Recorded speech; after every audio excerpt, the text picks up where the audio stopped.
Zirə üçün bu fantastik bir geri dönüş idi və ən maraqlısı odur ki, bu mövsüm artıq ikinci dəfədir ki, Zirə 0-2 hesabda geri olarkən oyunu dəyişir. İlk dəfə bu Qarabağla maçda baş vermişdi. 2 top geridə olarkən 3-2 hesablı qələbə qazanmışdı və bu dəfə də 0-2-dən 4-2-yə gətirdilər oyunu. Amma bu iki oyun arasında fərq var idi. Çünki Qarabağla maçda Zirə hesabda 2 top geriyə düşsə də oyun planında yaxşı oynayırdılar. Oyun planında da görünürdü ki, hər şey qaydasında gedir və o qaydasında gedərkən 3 gol gəldi, qələbə qazandılar. Neftçi ilə maç biraz fərqli idi. Birinci hissədə demək olar ki, Zirənin oyununda heç nə alınmırdı. Məsələ tək o 2 qolu buraxmaqda yox, həm də oyun planındakı axsaqlıqdaydı ki, səbəblərini də dediyi Neftçinin də yaxşı presinq eləməyi, qabaqda aqressiv oyun sərgiləməsi və bundan doğan o səhvlər və qollar.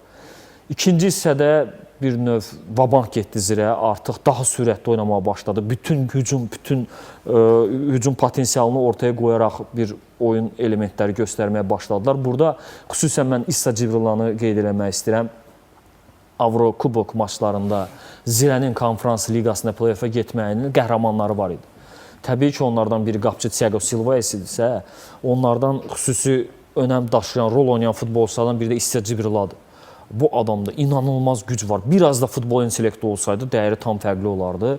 Və bu maçda sonradan meydana daxil olan İssa Cibrilla çox fəal oldu. Suma ikinci hissədə dağıdırdı. Yəni 4 qol vurdu Zirə, 2 dəfə də Sumanın zərbəsi direkdən qayıtdı.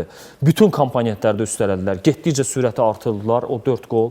Ceyhun Nuriyev oyuna yaxşı qoşuldu. Rəşad Sadıqovun əvəz etmələrindən olan, bax, Ceyhun Nuriyev qol vurdu, Papunaşvili ötürmə verdi. İssa Cibrilla ikinci qol zamanı hücuma çıxarkən qolun yaradıcılarından biri oldu. Həm əvəz etmələr yerinə düşdü, həm komanda hissi olunurdu ki, ikinci hissəyə çox aqressiv çıxıb, tam başqa motivasiya ilə, sanki məğlubiyyətlə barışmayaraq, yəni sadə dillə desək, Rəşad Sadıqov oyada bildi paltar dəyişmə otağında futbolçuları. Sanki yuxudan oyatdı ki, çıxın futbol oynayın. Yəni belə məğlub olmaq düzgün deyil, olmaz.